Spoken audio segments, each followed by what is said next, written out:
때 설명을 드렸던 게 이제 아우딘 퓨처스를 우리가 같이 보면서 공부를 좀 한번 해봤었는데 자, 이 아우딘 퓨처스 같은 경우에도 전에 말씀드렸던 가격이 이제 24,300원, 24,200원 요 자리 말씀을 드렸죠. 그래서 요 자리가 중요한 자리였고, 그러면 우리가 요 자리에서 이제 넘어가는 자리가 형성됐기 때문에 이건 제가 어제도 시세가 신고가로 넘어갈 확률이 대단히 높은 종목군이 될 수 있다라는 의견을 드렸었는데, 제가 오늘까지 한 6% 가까이 오는 것 같은데, 자, 이거를 한번 보셔야 되는 게, 주식은 이제, 악입니다, 악이. 이 종목당 악이라고 생각하시면, 말을 못하지만 우리한테 뭔가 꾸준히, 의사 전달을 하려고 하는 거거든요. 근데 이제 우리가 그거를 파악을 못하는 거죠. 매일 변해요. 매일 가변적으로 변하고. 그럼 우리가 지금 항상 보면 주가라는 게 지지와 저항권역에 이루어져 있는 상황에서 항상 장기 같은 경우에는 이제 고가를 공략을 하는 게 아니고 이제 저가를 공략을 하는 겁니다. 그래서 과매도 구간에 들어왔을 때는 반드시 다시 한번 더 이런 추세적 상승이 이어진다라는 것을 전제로 하고 우리가 대응을 하는 거죠. 그러면 실질적으로 또 가매도 구간에 들어갔을 때 가매도 구간에 들어갔던 종목군은 항상 또 반등이 나왔습니다. 강하게 반등이 나오죠. 하지만 이제 단기 트레이딩 영역은 또 다르거든요. 단기 트레이딩 같은 경우에는 항상 이런 중요한 변곡이라고 하는 맥점 자리에서 고가 권역 자체를 이제 공략을 하는 거예요. 그래서 여기에서 이제 넘어갈지 안 넘어갈지에 대한 부분을 판단해서 공략을 하는 거고, 그게 이제 변곡이 될 수 있고, 그만큼 이제 고가 권역에서는 이 주식이 얘기하고 있는 말하려고 하는 그 의중을 파악을 해줘야 됩니다. 왜 얘가 왜 그렇지? 우리가 애들도 그렇잖아요. 울면 배가 고픈지 잠이 오는지 알아야지 대응을 해주잖아요. 여기 다들 애 키워보셨을 거 아니에요. 애가 우는데, 배가 고픈데 운다고, 그래, 지금 자야겠다. 애가 앉아 더 울죠. 하지만 보다 보면 이제 훈련이 되고 숙달이 되거든요. 마찬가지입니다. 주식 같은 경우에도, 이 자리에서 넘어갈지 안 넘어갈지를 판단하는 것을 우리가, 계속적으로 그 능력을 키우는 거예요. 우리가 항상 월봉과 주봉을 보면서, 지금까지 항상 이 자리에서 넘길지 안 넘길지에 대해서 추세적인 부분 자체를 판단을 해왔잖아요.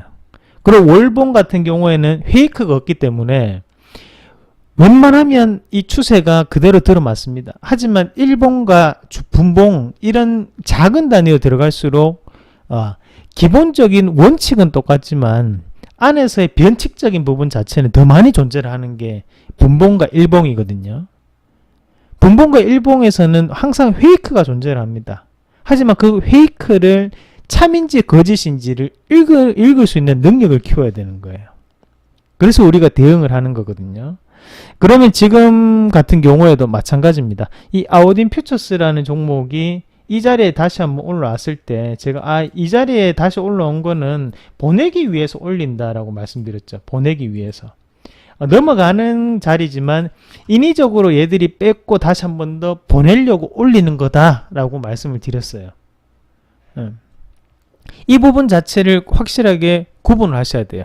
단기적으로 대응을 할 부분은 손절에 대한 부분을 명확하게 가져가고 대신 그에 따라서 대응에 대한 부분, 예상을 하고 대응을 한다면 장기로 그리고 중장기로 가져가는 부분에 대해서는 과매도 구간에서 들어오는 부분 자체가 지지에 해당하는 부분으로 들어오는 건지 아니면 추가적인 매수를 하기 위해서 들어오는 건지를 판단을 해줘야 됩니다. 똑같은 거라도 우리가 다르게 봐야 되는 게 바닥권역의 주가가 빠졌을 때 거래량이 늘어난다는 것은 거래량이 늘어나면 뭡니까? 결국에는 누군가는 또다시 많이 산다는 얘기거든요. 누군가는 많이 판다는 얘기잖아요. 그러면 살 때 주가가 빠지는데 산다는 것은 결국 우리가 호가를 봤을 때 여기 밑에 가격대를 사는 거예요. 그러면 주가는 올라갈 수가 없죠. 자, 그런데 지지라는 개념은 지지를 해줄 때는 여기서 더 많이 살 필요가 없는 거잖아요. 지지라는 것은 최소한의 돈을 들여서 지지를 만들고 싶을 때 가장 많이 쓰는 방법이 위의 호가를 체결시켜주면 됩니다. 그럼 주가가 브레이크가 걸리죠. 이렇게 빠지다가 탁 튀죠. 무슨 말인지 아시겠어요? 빠지다가 탁 튑니다. 왜 튑니까? 위에 거를 체결시켜주기 때문에 가격이 위쪽으로 올라갈 수밖에 없다는 거죠.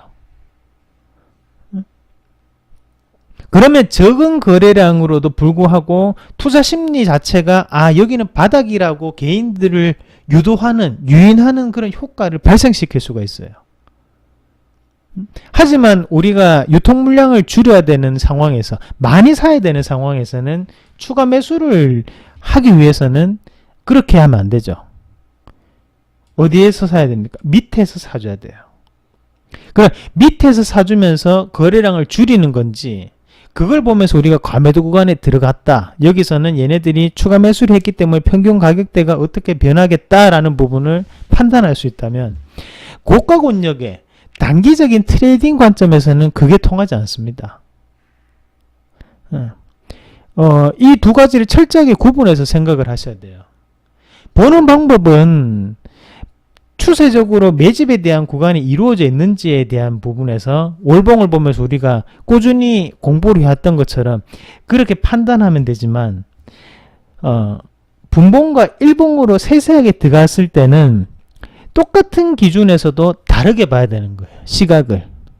그러니까 주가를 외우려고 하면 안 돼요. 이해를 해야 됩니다. 왜 이렇게 될까라고 Y라는 질문을 계속적으로 던지면서 이해를 해줘야 돼요. 주가는 움직이는 생물입니다. 지금도 시장이 어느 방향으로 갈지 몰라요. 하지만 중요한 것은 원칙적인 부분이라는 거죠. 매집이 돼 있는 종목이 올라간다는 거, 그리고 누구나 돈을 벌고 싶어 한다는 거, 이 두 가지는 기본입니다. 이 두 가지는 모든 사람이 다 똑같아요. 그러면 예상치 못한 하락에 대해서는 반드시 반등이 나오는 게 주식이라 했죠. 그런 부분 자체를 명확하게 우리가 캐치를 했어야지만, 이해를 하고 있어야지만 시장에 대응이 가능합니다. 머리 좋은 순으로 주식 잘할 것 같으면 판사, 검사, 변호사 이런 직업을 가진, 학교 다닐 때 공부 잘했던 가방끈 기네들이 다 주식으로 다 성공해야 돼요. 근데 그 다 말아먹잖아요. 주식으로 성공 못합니다. 주식은 그게 중요한 게 아니고 배려를 할 줄 아는, 이 주가를 이해할 수 있는 카운셀러 같은 사람이 더욱더 돈을 많이 벌 수 있는 구조예요. 얘가 뭘 얘기하려고 하는지, 얘가 왜 이렇게 움직이는지에 대해서 우리가 좀 더 깊이 있게 판단을 해야 된다는 거죠. 이 움직임을 보면서. 그게 더욱더 중요하다는 부분.